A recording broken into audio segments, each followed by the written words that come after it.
And welcome back. Now, President Cyril Ramaphosa has issued a call to developed economies, which historically bear the greatest responsibility for greenhouse gas emissions, to meet their responsibility to developing countries.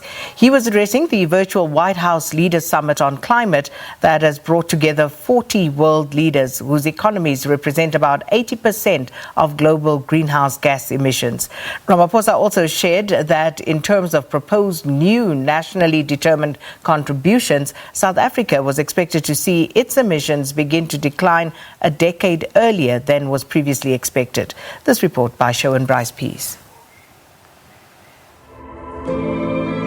A summit that returns Washington back to the international fold on climate as the United States president pledged to slash the country's greenhouse gas emissions by at least 50% by 2030.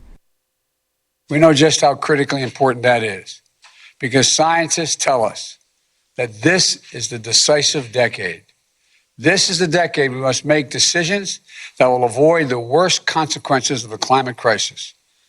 We must try to keep the Earth's temperature to an increase to 1.5 degrees Celsius. You know, the world beyond 1.5 degrees means more frequent and intense fires, floods, droughts, heat waves, and hurricanes, tearing through communities, ripping away lives and livelihoods. President Ramaphosa called the climate challenge the most pressing issue of our time, leaving developing economies particularly vulnerable, as he emphasized the principle of common but differentiated responsibility. The move towards a low-carbon, climate-resilient society cannot happen overnight. We need to work together to create a climate-resilient society, and amongst other things, we should firstly ensure that as we transit to a more climate-resilient future, it must be based on a just transition that ensures that those who are most vulnerable in society do not get left behind. He pointed to a process underway to update the country's nationally determined contributions. The top of the 2030 range has been reduced by 28%, or 174 million metric tons, which is a very significant reduction. Second, according to our previous nationally determined contribution, South Africa's emissions would peak and plateau in 2025 and decline only from 2035. South Africa's emissions will begin to decline from 2025, effectively shifting our emissions decline 10 years earlier. China, the world's largest emitter, affirmed its pledge to reach carbon neutrality by 2060, while urging leaders to take a people-centered multilateral approach to climate mitigation.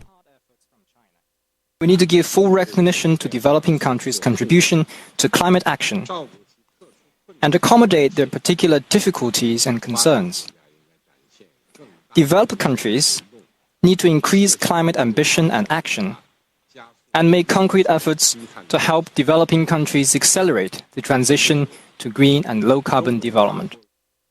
Russia's leader pointed to the need to not merely mitigate, but to reduce carbon dioxide that is already stuck in the Earth's atmosphere. It is also important to take up the task of absorbing the CO2 that has accumulated in the atmosphere.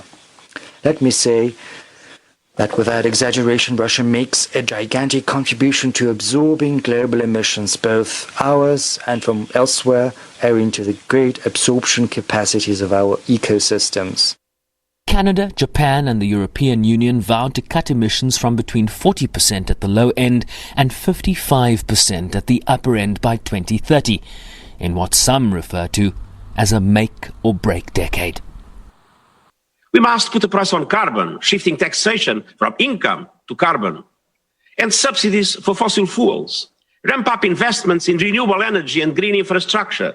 Stop the financing of coal and the building of new coal power plants, and phase out coal by 2030 in the wealthiest countries and by 2040 everywhere else.